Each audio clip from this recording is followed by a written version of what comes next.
Time to kip it, time to kip it, time to kip it. It's the big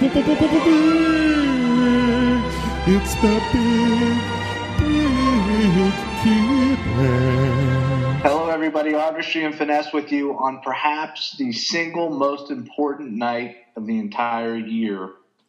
The Bachelor episode where Juan Pablo decides who's going to hometowns. And I don't mean to start tonight's podcast on a negative note, but where was Finesse? Where was Finesse tonight? Where was Finesse last week? I'm going to let Finesse speak to this, but I can't deny that I'm a little disappointed tonight, GTOG Nation. Look, I don't get evaluated by my performances in week 1 through 7 of a season. For me, it starts at hometowns, it continues in the fantasy suite, and it ends at the proposal. That's my season. I'm a playoff performer. I'm like LeBron James at this point. What I do in the regular season, weeks 1 through 7, doesn't matter. I don't even have to show up. I'll be there in the playoffs. I'll be there for hometowns, and that's all that matters. And I'll show up. I'll bring my A game. Is there a reason you're not looking at me in the eye right now? I think there is, and I think the reason is that tonight is the night for The Bachelor. Once you get to hometowns, it's everybody's on a honeymoon, okay? It's all about getting to hometown. We don't say getting to honeymoons is making the playoffs because the game before hometowns isn't important. I'll give you this. I think the competition is probably at its fiercest this week to get that coveted ticket to hometowns. But I don't think that the love connection is truly made, that lifelong connection that will be made. It's not made in week 7. It's made in week 8 at hometowns. Either that or it's week 1 when the Bachelor decides these are the people that I want to go to hometowns. Are you saying that you think on this season that he's already decided, like that he decided a long time ago? I hope he hasn't, because I think if he has, he's made the wrong decision. The way that it seems like he's leaning right now. Let me just throw this out there. I'll walk you through the episode because step by step, take it slow. You need me to walk you through the episode. But who do you think made it to hometowns? Well, let me think about who's left. So Claire is left. I think Claire made it to hometowns. Do I have that right? You do. All right. Okay. Who else? I don't know anyone else who's still on the show. Can you throw out some? I know that the girl. I know that last week the girl who was dancing very sensually and attractively in Korea was kicked off. Kat with the breasts. Yeah, I didn't want to say anything, but she does have breasts. Mm-hmm. And then there's Andy. Did Andy make it to? I think Andy made it to hometowns. That's 2. All right. We got. So who else is it? Renee was still around. Who else is still in the? What's the one with the mouth? That calls her shot. Babe Ruth kisser. Sharleen. All right. So there were 6 ladies going into tonight. There were 6 ladies. So you got you already named 2 of them. Then you've got your Renee. You've got your Sharleen. You've got your Chelsea, and you've got your Nikki, the nurse. Oh, Nikki. Okay. There's always a Nikki, so I had to go through the history of all the Nikkis we've encountered. Mm-hmm. So 2 of them. Let's see. All right, you got your Renee. I'm gonna say no on Renee, and don't spoil it. I'm gonna give you my reason though. I'm gonna say no on Renee because I think Renee's a mother, and I don't think Juan Pablo wanted to bring her on hometowns if he wasn't 100% sure that he wanted to be the father to her child. So I'm going to say, no, I'm going to cross Renee off my list. I'm going to cross Nikki off the list, and that leaves Sharleen and Chelsea. This just shows how unexperienced you are in the nature of parenthood. So do you want me to tell you what happened, or do you want me to walk you through it? You got to walk me through it. It's very difficult to get bombarded with all this, with the spoilers right at the beginning. I need to digest this stuff slowly. All right. Well, we begin in Miami. Juan Pablo's Miami, and well, that's big for Andy. That's her hometown. It is. I think she lives there. I'm not sure that's her hometown. I think her hometown is Atlanta. That was the impression I got. I could be wrong about that, but there's no question that Juan Pablo is very at home in Miami. Camila is there, and we begin the episode with a surprise. He goes and he sees Camila, and I think that all the ladies agree that it being Miami makes it so much more real because it's Juan Pablo's Miami.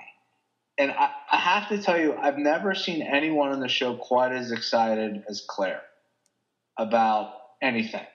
She's just beside herself with excitement, and it almost makes you feel like, just give it to her. Like, she wants it so badly. Just let her have it, you know? I mean, you gotta have that go-getter attitude, that want to.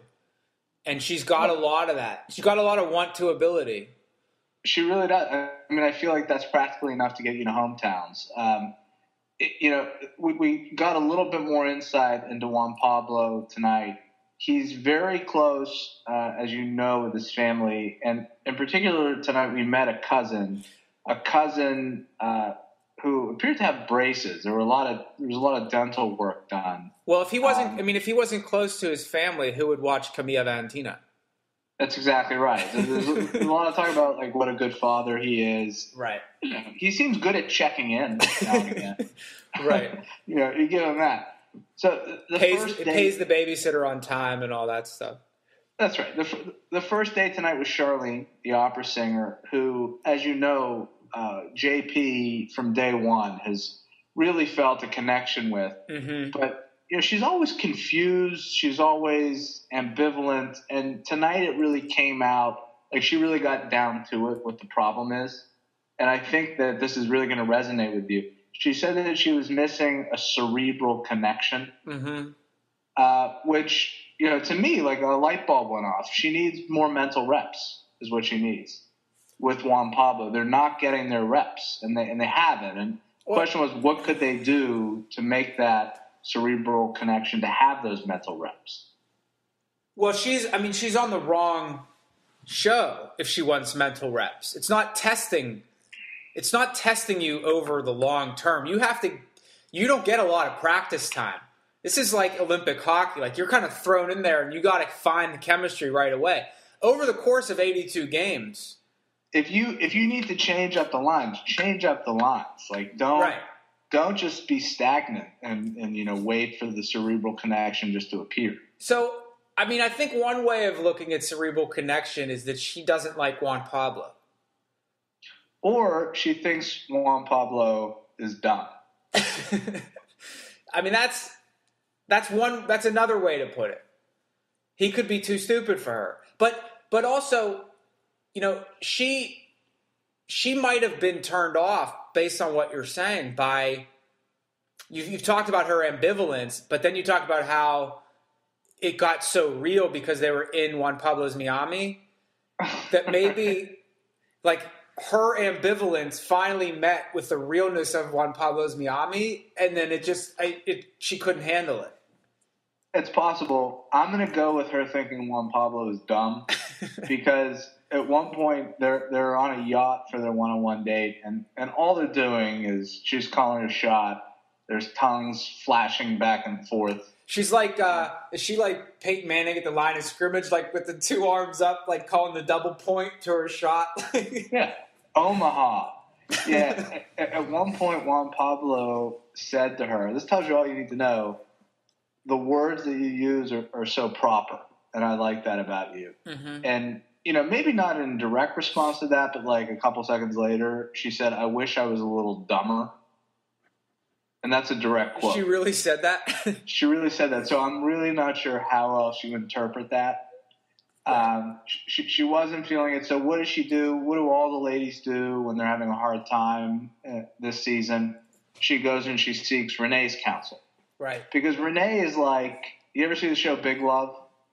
No, but I'm familiar with it. It's about polygamy. It's about the Mormons in Utah and the polygamists. And there's like a head wife. Right. Renee would be perfect on Big Love. Like all the young wives come to her and they seek her advice, and she's happy to give it. Very nice lady, Renee. and she says to Sharleen, are you really sure that you want to back out here? This, you're about to make a decision on something that could haunt you forever if you left. I think what's probably more likely to haunt her forever is archival footage of this season of The Bachelor, which will live on. Make no mistake. All right, but let me play cynic here. You talk about Renee sort of being kind of stately and matronly and just kind of running the house and sort of being like the Mrs. Doubtfire of the house, just calming presence, making dinner for everybody else.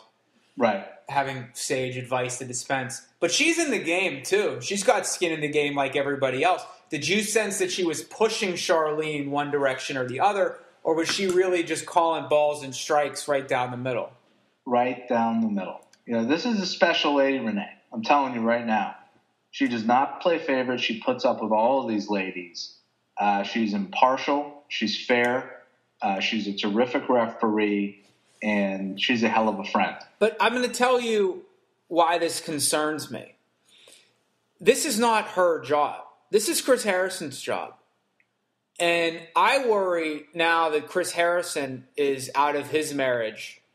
And is he sort of, absentee in his duty? As one of our commenters pointed this out. Like, there hasn't been a lot of Chris Harrison this season. And why not his counsel? Let me tell you something. There has been no Chris Harrison this season. Virtually none. There's been no conversation with Juan Pablo. The closest we got to a conversation with Juan Pablo tonight was them walking out of the, cocktail party before the rose ceremony, and Juan Pablo going, ay, ay, ay, amigo. And that was it. That was the exchange. We don't hear anything from Harrison. I don't know what's going on. I don't know what his marital woes may or may not have to do with this. But it's concerning. I'm just saying, I don't mean to disparage Renee's advice. She might give terrific advice. However, it's not the best advice. The best advice is Chris Harrison's advice. And I know you agree with me when I say that. Well, yeah, because Chris Harrison, he prods you to answer your own questions. You give yourself advice when you talk to Chris Harrison. Right, he's like a Jedi. Yeah. Him and Neil Lane, a close second in the advice department. Yeah, you wonder when maybe he's just waiting for the right moment. Maybe he's really going to step up in hometowns. Well, he's earned it. We'll have to see what happens. But so I think that Sharleen left that date. Her ambivalence was not resolved, and you're wondering what's going to happen. But we go right to Nikki's one-on-one date. Nikki, the nurse. And Nikki, I don't know what your impression has been of her, but she seems like you would not want her as a nurse. She seems like a nurse that could, go Kevorkian on you. Like, she could kill you. Well, it depends. It sort of depends on the ailment. Like, if I'm going to the dermatologist to just get a look over. Right. And I disrobe, and then she comes in first to, check and see if I have any spots. And I'm checking you for moles. I'm fully conscious. Like, maybe she's a good nurse. Possibly. But if I'm going under anesthesia and I'm waking up and I got a bunch of tubes in me and stuff, maybe I would rather have Renee, despite her lack of formal training. I'll tell you a funny story. I went to the dermatologist a few years back in D.C., and I had been referred to this dermatologist, knew nothing about the dermatologist. I go in there, and it is the most stunning Indian woman, like just beautiful. And I went in there for a particular reason, like there was something on my foot or something. It was fine. And then she said, we should check out we should check your body basically for spots or moles. Would you like to do that now? Like, it will require you to completely disrobe. And, I'll look at all the spots on your body. And, I'm not proud of this. It is what it is. I completely panicked. And I said, no, I can't do that right now. I just can't do it right now. And I got out of there. And I went home and I told Mrs. Artistry, I panicked. And she was like, what is wrong with you? Like, Did you think you were going to take off all your clothes and like this woman couldn't like resist you or something? And I don't know that it was conscious, but maybe unconsciously that's exactly what I was thinking. I don't know. And I think you have good reason for thinking that. Yeah. I mean, who's to say that she wouldn't have been unable to control herself? Listen, Sharleen can't control herself with JP. Even though she doesn't even like him, she can't stop kissing him. So who am I to say what this beautiful... Maybe the Indian dermatologist would have called her shot on you, and what are you going to do in that situation? Maybe I couldn't have gotten out of there in time. Indian dermatologist points at your lip and says, I'm coming right at it. There's nothing you can do. Anything could have happened. All I know is I'm vetting my dermatologist next time. Right. You want a good guy named like Marvin. Yeah, you want Morty Zuckerman or something. You know? Yeah, Marvin Cohen or something.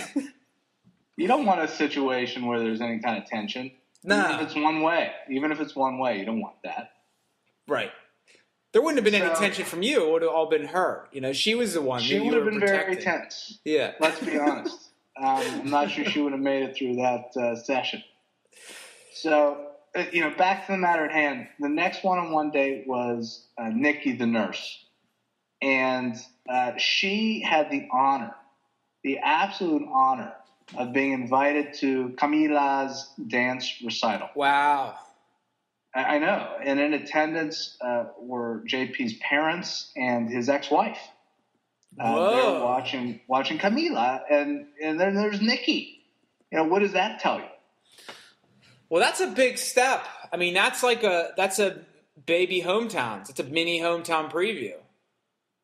That's exactly right. It basically guarantees you hometowns. If the episode before hometowns, you're invited to hometowns, that's a pretty good sign for you. And I'll tell you, Nikki, she knew it, and she was extremely confident, really verging on cocky for the rest of the episode, just knowing that she had it in the bag. She nailed it. So you get the exposure to Camilla Valentina. You are,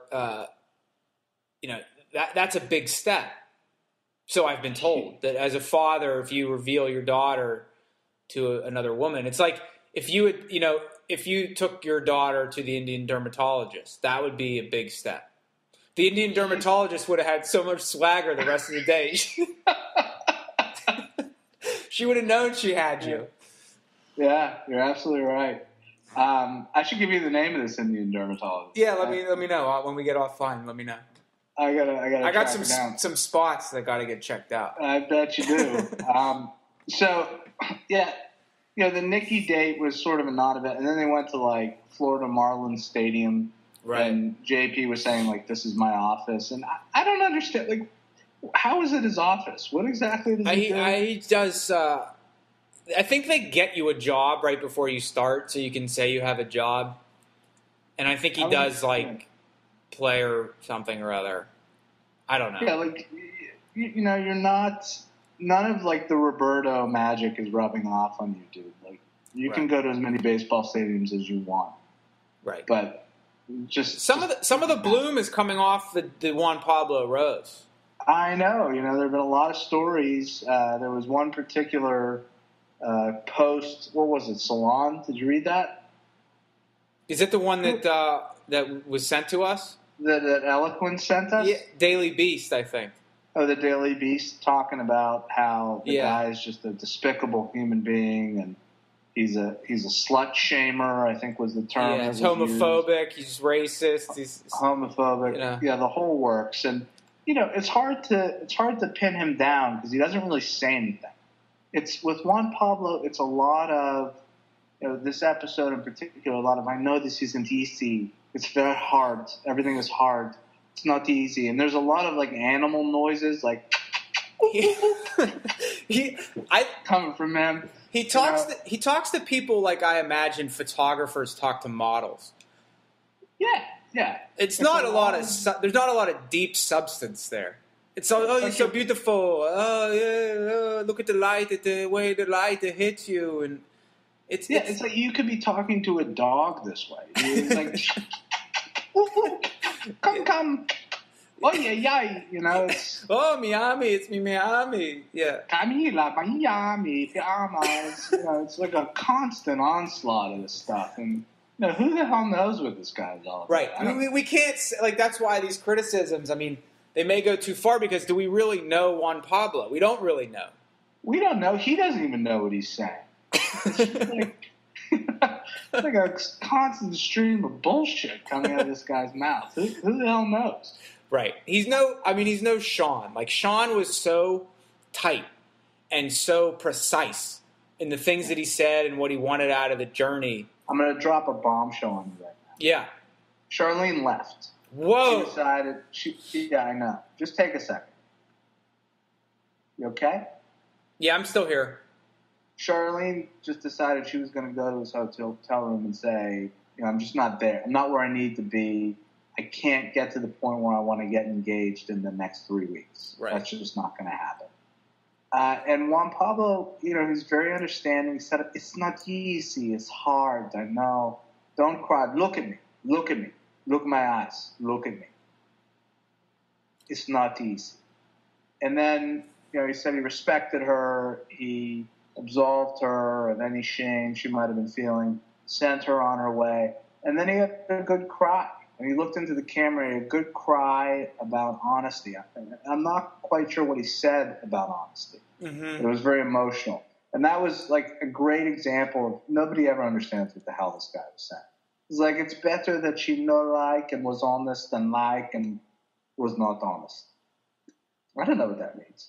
There's a weird thing on the show where people take a lot of they give a lot of credit for people telling you that they don't like you. It's like you become a hero if you just tell the person that you don't like them. Yeah, it's unexpected. You like really can like flip it and absolve yourself of all responsibility if you just go to somebody and say, I'm not into it. I don't really like you that much. And then they're like, wow, that was so, he really stepped up and I just really appreciate the honesty. And you just totally forget that he was just honest about how much he doesn't like you. So Juan Pablo is like lauding Charlene's honesty. Well, she just called him an idiot and left the show. She said she wished she was a little dumber and then said she had to go because she wasn't feeling the mental connection. Yeah, well, I think Juan Pablo kind of looks at Sharleen like she was in sort of the advanced placement classes in the high school. That's kind of how he talks to her, like a little bit in awe. He thinks she's very sophisticated. There's no question. Well, that's a bummer. So Charlene's gone, huh? Sharleen is gone, and I bet they did the thing where the other women were in the room, and some guy comes in and just takes Charlene's bags. No, they didn't. They went a different direction. Actually, Sharleen went to the ladies before she went to Juan Pablo. Oh, wow. And said that she was going to be going home. And, Claire could barely contain herself. She was so excited. She's like, are you going to go tell him now? And she did. And Claire, she's probably the best at playing the game out of all these ladies. But she waited until tonight, which was really perfect timing to bring up the DVD. Ooh, nice. This is what perfect I'm talking about. Yeah. I mean, it's basically like, I'm not going to show you this DVD, but this is my dead father. He will speak to you if you choose me. He will speak to you from the grave. It's a very special video, and you might want to see it. That basically seals it right there. Well, that's it. I mean, that's a ticket to hometowns. I guess what I would ask Claire is, did you need to make that play now to get to hometowns, or maybe she already had hometowns wrapped up and didn't really need this. Maybe, but if there's any doubt about if you're going to hometowns, don't you have to play that card? If there's any doubt, I want to talk about something that would. But now you're down to 4 out of 5. You don't play the DVD card and you don't go to hometowns. You don't think that haunts you forever? Well, you want to leave it all in the mansion. That's exactly right. You don't want to come back with regrets. So I guess you're right. You're right. If you're Jamie Dixon, are you going to use your timeout? 20 seconds left, or are you just going to not use it? Yeah, they don't give you all those timeouts not to call them. Call the timeout. Call the timeout. Yeah, so, okay, I understand. I guess if I'm coaching her in that scenario, I would probably play it safe. And then I guess, you hold back the viewing of the DVD for later. You kind of entice him with this sort of, it's like a little bit of a carrot on a stick. Right. Yeah. Well, in any event, it worked out for her because she's going to hometowns. So now I've revealed to you 3 out of the 4 hometown people. You got your Claire, you got your Andy, and you got your Nikki. Well, what was the connection with Andy? I mean, how did she get the? So Andy, they had some date where they went dancing. It wasn't really very memorable, but she was feeling a little insecure. But I think JP really likes her. So he gave her the group date rose. So she was, wondering if this was going to work out, feeling a little bit insecure.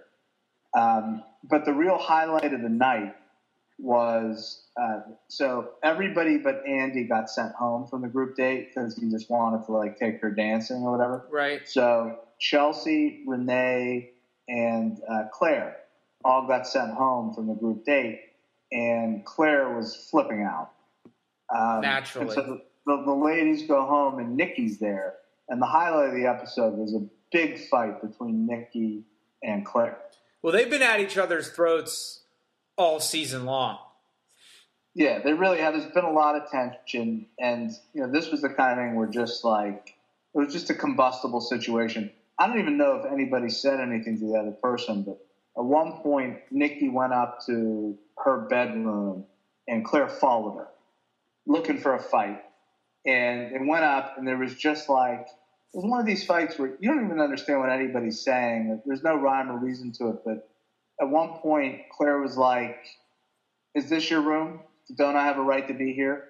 And Nikki was like, "It is my room. Is your stuff in here? Did you pay for this room? Right. Well, is your stuff in here? Did you pay for it? Is your stuff in here? It's not my room. It's your room." They hate each other. They don't know why they hate each other. So when they confront each other, they have to they have to find something to fight about. Let me just be clear. This is a common area. Is your stuff in this room? It's a common area. You didn't pay for this room. I'm sleeping in here. There's no other bed in here. Did you pay for it? It was like that for a good solid 5 minutes. I would just respond like, did you pay for it? I mean, am I missing something? That's right. I mean, I'm not sure how you diffuse that argument. It sounds like a kind of argument where your 2 kids are sitting in the back seat, and it's like one puts their hand in front of the other one's face. It's like, not touching, can't get mad. Not touching, can't get mad. Right. That's sort of the level of maturity on display. There's not a lot of maturity, and then it continued to the cocktail hour where the 2 of them were sitting on adjacent couches. Right. And they just held the camera on them for I'd say it was a solid 90 seconds. They just held the cameras silence. And that was 90 seconds of the hour. And so, now does this damage either of them in the eyes of Juan Pablo? Does he find out about this fight? He didn't find out about it. But, you got to look at the bigger picture. They're at each other's throats, debating finances and who owes what for the house. Right. While Andy's out there, salsa dancing with Juan Pablo in Juan Pablo's Miami. Yeah, she's got the inside track now, I think, based on these Well, we called this. We called this 2 weeks ago. Yeah, we did. Nikki has a horrible attitude, and Claire is just nuts. So, there's still another hometown slot. So we go to the rose ceremony. You don't know who's going to get that final slot. It's between Renee and Chelsea. And you predicted that. I thought Chelsea would get it. Chelsea got it. Well, that just shows you should probably watch the episodes. Yeah, I'm rusty. Look, I'm rusty. But this is my preseason. Yeah, Renee got that rose. You've been a Chelsea fan all along. You must have been disappointed. Well, when you say I've been a Chelsea fan, I've just been saying she's not unattractive. She's not repellent in terms of her personality, although she seems to be dumber than Juan Pablo. I mean, that's a good match in terms of like a cerebral connection. It would have been funny if Sharleen said to Juan Pablo, "I wish I was as dumb as Chelsea." Exactly. Yeah. Exactly. In that sense, maybe she would have been a good match, but she read. I think where she went wrong, she didn't do like the scrapbook thing, right? But she did read to him notes that her parents wrote her before she came on The Bachelor. Are they alive? They are alive. Yeah, come on. Yeah. Who cares? Your living parents wrote you a note? Like, who cares? I know. Their notes were like totally innocuous, like cute, I guess, but it just was like meaningless. They're like all tan in their retirement community, like. But yeah, my dad they just cashed in their 401k. My dad's golfing. Yeah. He loves this new place. It's like, that's right. What do you expect? Well, is he an alcoholic? No, he's not an alcoholic. Well, like what? Yeah, how many DUIs does he have? Yeah. My mom's in the best shape of her life. She does yoga twice a day. She loves it down there. But has she ever murdered anyone? Yeah, it's dig up, like, if you gotta go grandparent, go grandparent. And I'll do whatever you need to do. Like, if you don't even have that far back in the family tree as you need to go great grandparent. Like, this is my great grandmother. She was born in like 1844. Unfortunately, she passed away. Is there any documented mental illness in your family whatsoever? I don't care how extended it is. Yeah, it's like, give me something. My great grandfather was a moonshiner during Prohibition. Does that count? So tough break for Chelsea. Tough break for Chelsea. You've got your Final Four. You're set up. It's all teed up for you. Carry us home. Now, where is Juan Pablo's hometown? Miami. They're already in his hometown.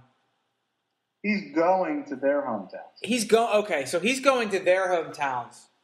How many seasons have you been watching this show? No, okay, you're right. Shake it off. Just shake it off. All right, so what is going on with you? At stake next week. Well, he's got Andy in Miami, maybe, or I think it's Atlanta. I'm pretty sure she said it. All right. Yeah. Juan Pablo's Atlanta. So I look forward most, I think, to Claire's hometown because you got the DVD situation, but at the same time, because her father is dead, who gives the blessing to Juan Pablo if he seeks said blessing? Well, it's funny you asked that. There's high potential. If there wasn't already high potential for drama with Claire, just given who she is, apparently she has 5 sisters who are all married. 5 older sisters. Well, yeah. Well, there's the reason for her enthusiasm. Yeah, anything could happen right there. Yeah, not much. We've seen pretty much everything happen on Hometowns. Yeah. Are there any? Did you watch the previews? Like, were there any good mustachioed fathers? There's always at least one father with a great mustache. There's a lot going on in the previews, but and I'll tell you this: I'm not ruining anything for you. I know how you feel about this, but apparently it's a 2-night hometown. Oh my goodness! I know. Oh, what's this first night? Sunday? It's brutal, and let me just put it to you like this: you owe me at this point. If I want to sit out one of those nights, you're going to have to pick up the slack. And I walk you through it. And you walk me through it. Look, we pick each other up. When one man's down, the other one picks him up.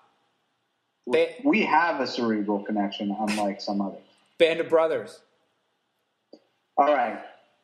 That's it for tonight. It was a big episode, and we're off to the races here. Next week is Hometowns. We hope you join us. Until next time, the Big Kibbutz. Time to kibitz, time to kibitz, time to kibitz.